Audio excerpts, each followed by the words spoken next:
தேர்தல் அல்ல, இது தலைமுறை தீர்ப்பு.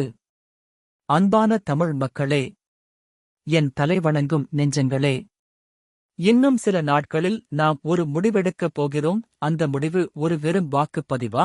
இல்லையே, அது ஒரு தலைமுறை தீர்ப்பு. 2026 இது ஒரே ஒரு ஆண்டு அல்ல, இது ஒரு சந்ததியின் திசை முடிவை மாற்றக்கூடிய வரலாற்றுச் சந்திப்பு.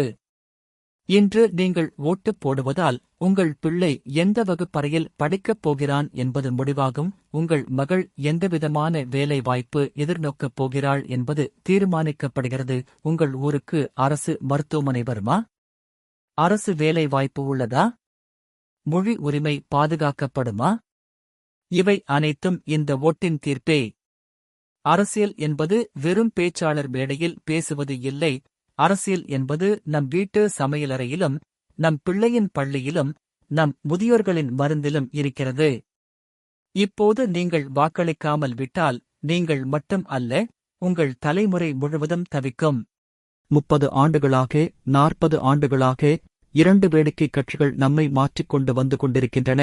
ஒருநாள் மாடியில், ஒருநாள் அடியில், ஒருநாள் பாராட்டை, ஒருநாள் ஏமாற்றை. ஆனால் நம்ம வாழ்க்கையில் மாற்றமா? ஏழை ஏழையாகவே, பணக்காரர் மேலே மேலே. இது தேர்தல் அல்ல, இந்த பிணியை முடிக்க வேண்டிய தீர்ப்பு. உங்கள் தலைமுறைக்கு நீங்கள் பதிலளிக்க வேண்டிய நேரம் இது. பிள்ளைகள் நாளை கேட்பார்கள், அப்பா, 2026 நீ ஓட்டுப் போட்டையா? யாருக்குப் போட்ட? ஏன் போட்ட? அவர்களுக்கு தலை நிமிர்ந்து பதிலளிக்க ஒரு வாய்ப்பு இது. ஒழுங்கும், ஒளியும், உண்மையும், உரிமையும் கொண்ட தமிழகத்தை உருவாக்க இந்த தேர்தல் ஒரு தீர்ப்பு. உங்கள் ஓட்டு தலைமுறைகளின் உரிமைக்காக இருக்கட்டும், தமிழ் மரபுக்காக இருக்கட்டும், புதிய தலைமுறை ஆட்சிக்காக இருக்கட்டும்.